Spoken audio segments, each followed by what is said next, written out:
Oh, I didn't even have to do anything for that one. I'm John Brady. Along with my wife Karen, we operate Brady's Plant Ranch. Take a close look at the logo and you'll kind of maybe get some innuendo about some of the things that we do. About 30 years ago, I decided that I like to eat. I like to grow what I eat. And I just got totally frustrated with weather conditions in eastern Idaho where we are. We're in a frost pocket basically. And I thought somehow I got to figure out a way to cover this up so that the July frost doesn't kill everything. And so anyway, we've evolved over 30 years to where we are now. These are some of the things that we do. Retail, custom growing in the greenhouses. We do vegetable production, grass-finished beef. My wife's a florist. We're very rural. I think perhaps from that picture you can see that we're very rural. There are no houses around us, literally. You can see the rural nature there, some of the challenges that we've had. Our marketing venues right now, on-farm. This is our on-farm farmers market. We do that every Friday afternoon in the summer. We go to farmers markets in Pocatello and Idaho Falls, and we market online. But I'm going to talk to you about just one very specific thing that we've kind of discovered that works for us. We wanted to figure out a way to use the great day length that we have in the spring when it's still cold. And so we've gone to a process where we put up cold frames, and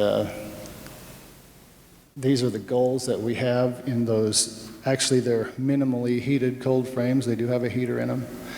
But these are the things that we're striving to do in those cold frames. And I'm just going to go through the production cycle. In March, early in March, we go to hanging baskets. This ornamental thing kind of evolved. I really like food and food crops, but the ornamental thing was driven by economics after we put up our first greenhouse with the objective of growing year-round tomatoes and failed miserably at that. There were some things that occurred that convinced us that we had to do some ornamentals, and that's worked for us. So very early in March, we put up hanging baskets. The top of the hoop house is warmer than the bottom. We don't have to do a lot of supplemental heating, but some on the cold nights and things. And we start our bedding plants, our vegetables in flats in a warmer area. It could be in this greenhouse or a different one. By the way, this greenhouse is 144 long and 30 wide, just so you have a reference for size. In April, we've got the baskets growing, we've got stuff on the floor, and finally the floor is warmed up in April so that things will actually grow. And the month of April, water management is very critical because we'll have days when it's really bright and sunny, warm, easy to water, everything dries out. Then you have those cold, dreary days when things don't dry out. In order to avoid fungicides and chemicals, you've got to be really careful with the water management, air circulation, things like that. We really do not use chemicals for fungus. Insect control, the aphids appear. I don't know where they come from that early, but aphids appear, so you've got to be ready with your beneficial insects. The ladybugs, lacewings, whatever you're going to use. We don't use insecticides either. Have to do a little basket shaping and pruning. But finally, in May, we finally get a payday. Mother's Day comes along, and those of you that are familiar with the ornamental business know that that's the day. And so even in our climate, we can move a lot of product in May.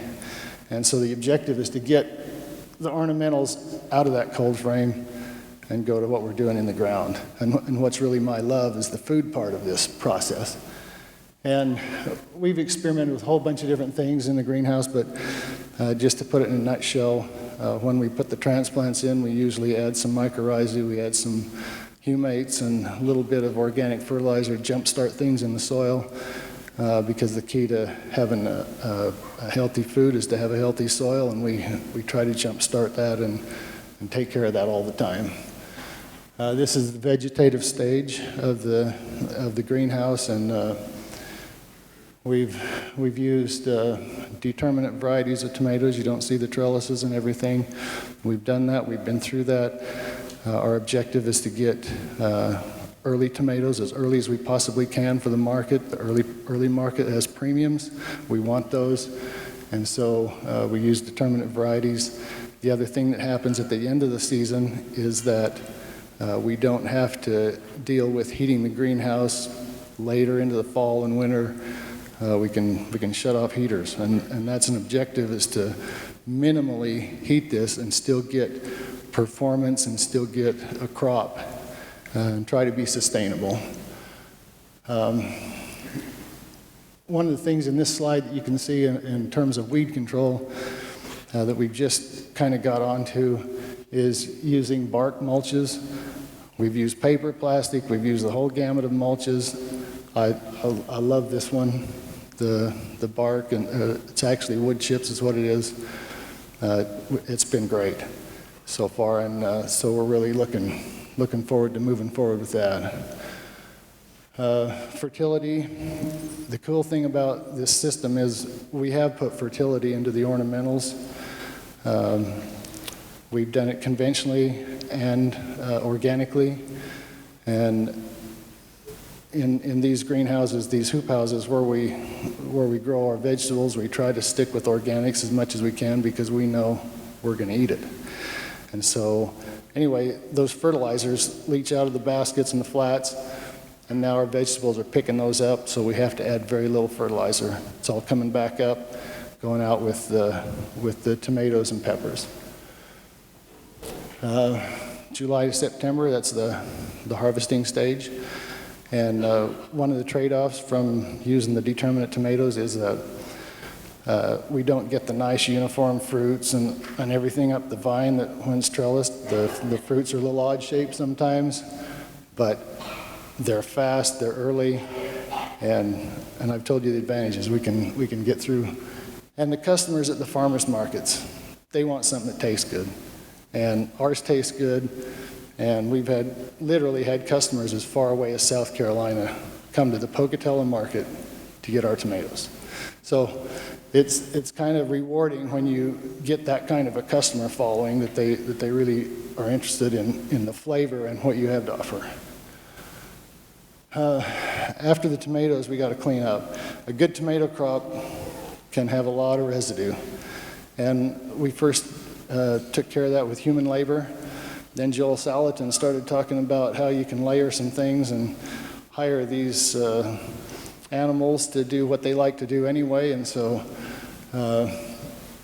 we've hired pigs to do the heavy work. They come in there and clean up the tomatoes and the vines, and then we'll follow them with chickens. And as we have time after the chickens, we'll plant a cover crop, small grain or something, to keep it green inside. Depends on how cold it is outside and various things in the winter.